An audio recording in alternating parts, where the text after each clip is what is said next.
Hey everyone, how y'all doing? So, got a 2 for Tuesday video for you today, and I was trying to think of what two knives to do the video on, and I was looking at everything, and I came across these two little knives that I've had for a long time, and both are kind of sentimental in their own ways.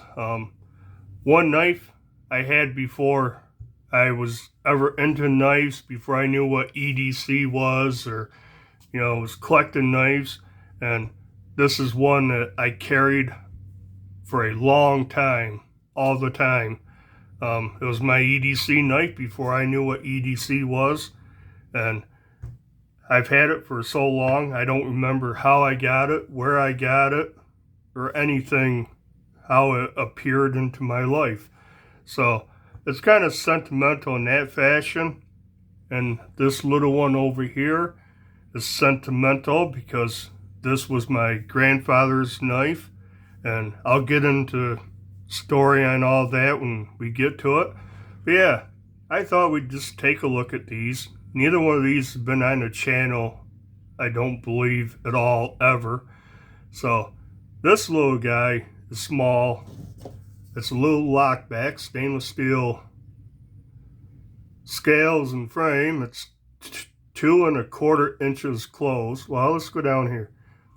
About 2½. You go from here to here. 2½ inches. Like I said, it's a lockback.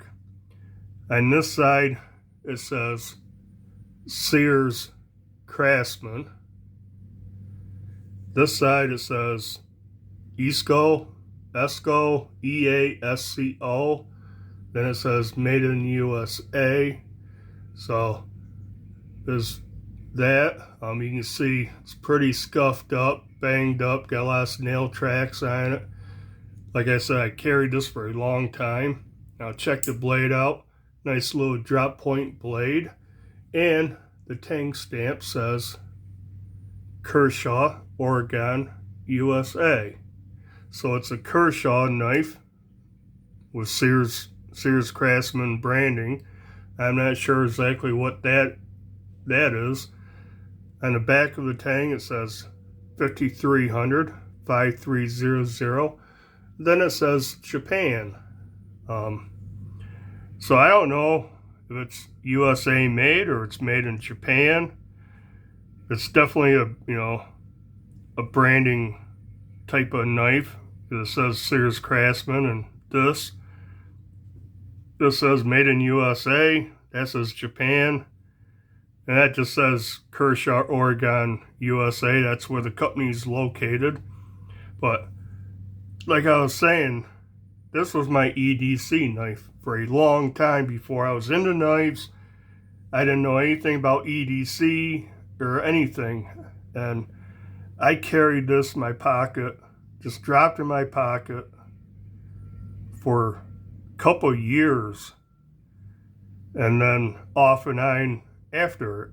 I remember I had this at work one day, and someone asked if I had a knife. This is what I had in my pocket. I pulled it out, and they laughed. They're like, "What am I going to do with this?"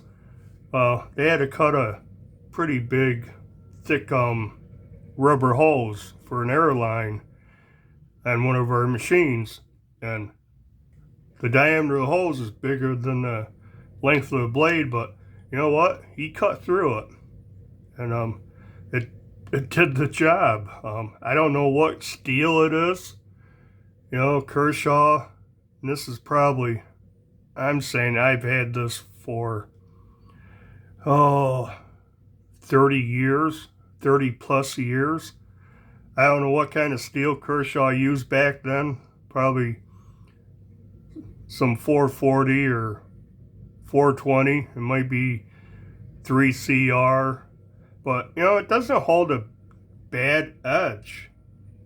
I have sharpened this thing many times, but not enough that I've lost the sharpening choil right there.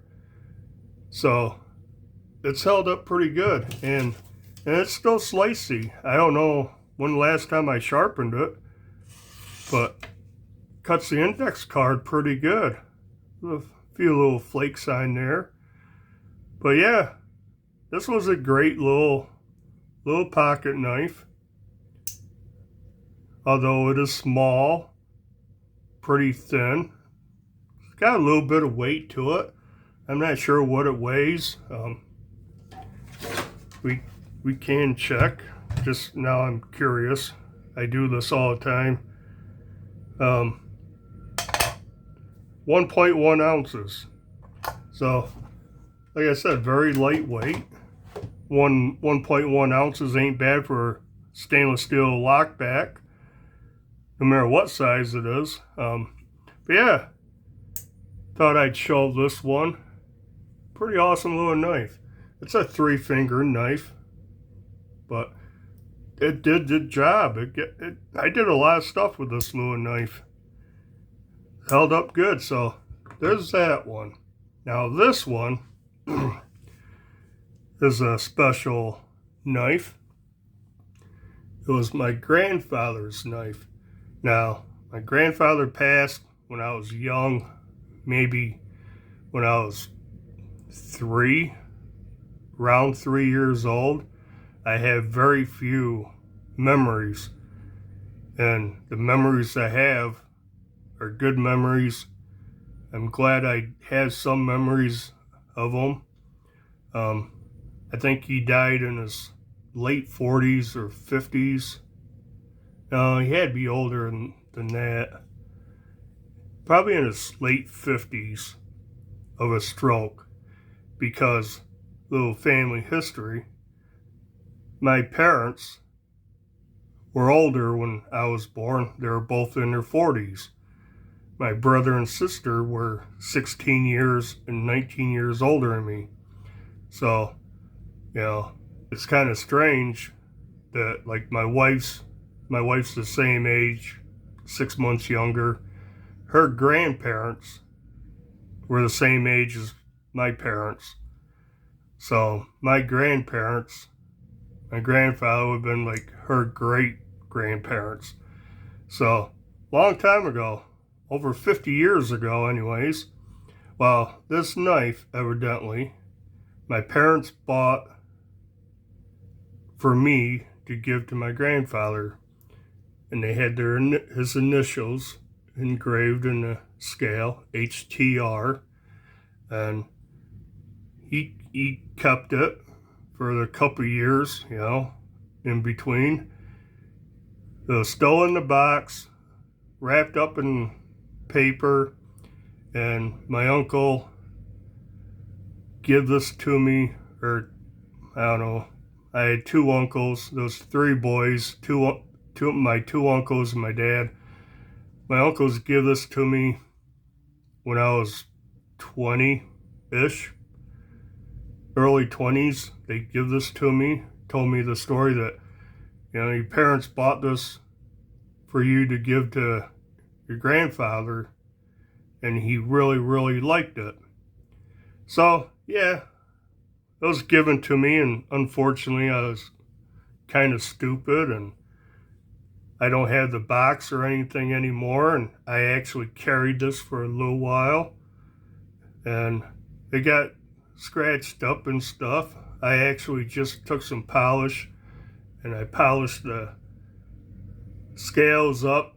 I got some of the scratches and scuffs out of it. There's still some, but this is a cool little knife. It's got a bail on it, so it could go on a key ring. I did that for a little bit.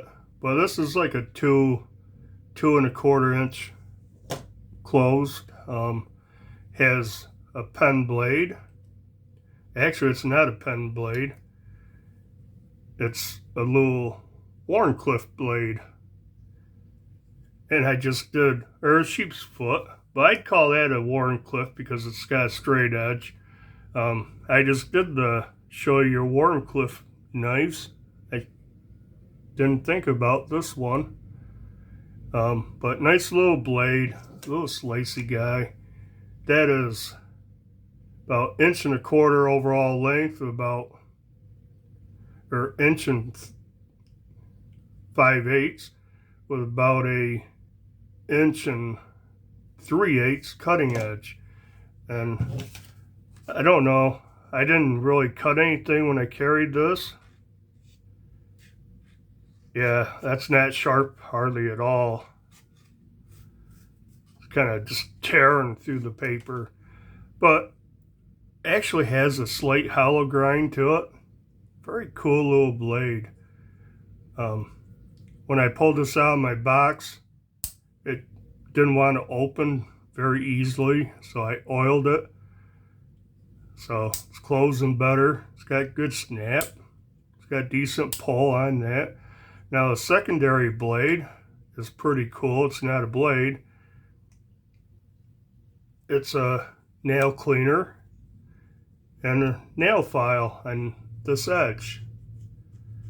And that's a nice file. Got a long nail pull right there. Pretty sharp point on there.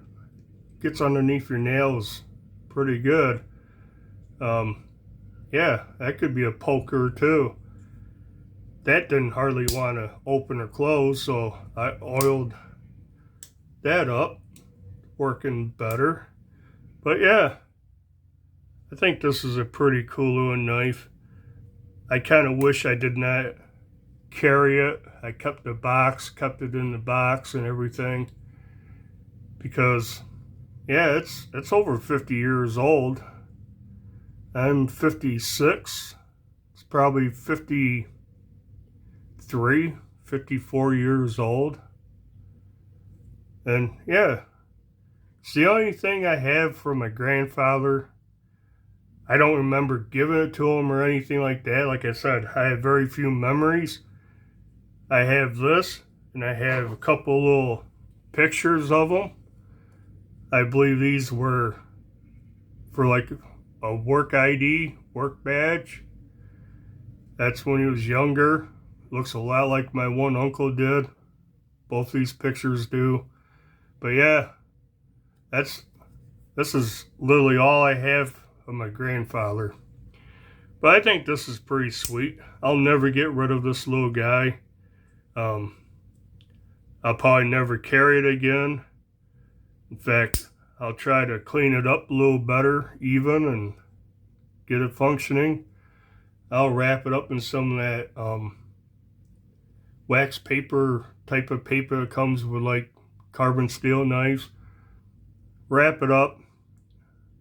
I'm going to wrap it up. I'm going to label it what it is. And hopefully it gets passed down. That'd be cool. But yeah, I just want to show these two little knives. Neither one of them are nothing special, but kind of sentimental in different ways. This is my grandfather's knife, and this was like one of my EDC knives before I knew there was such a thing, before anyone knew there was such a thing. But yeah, I guess that'll do it for this video. Kind of different 2 for Tuesday, I think.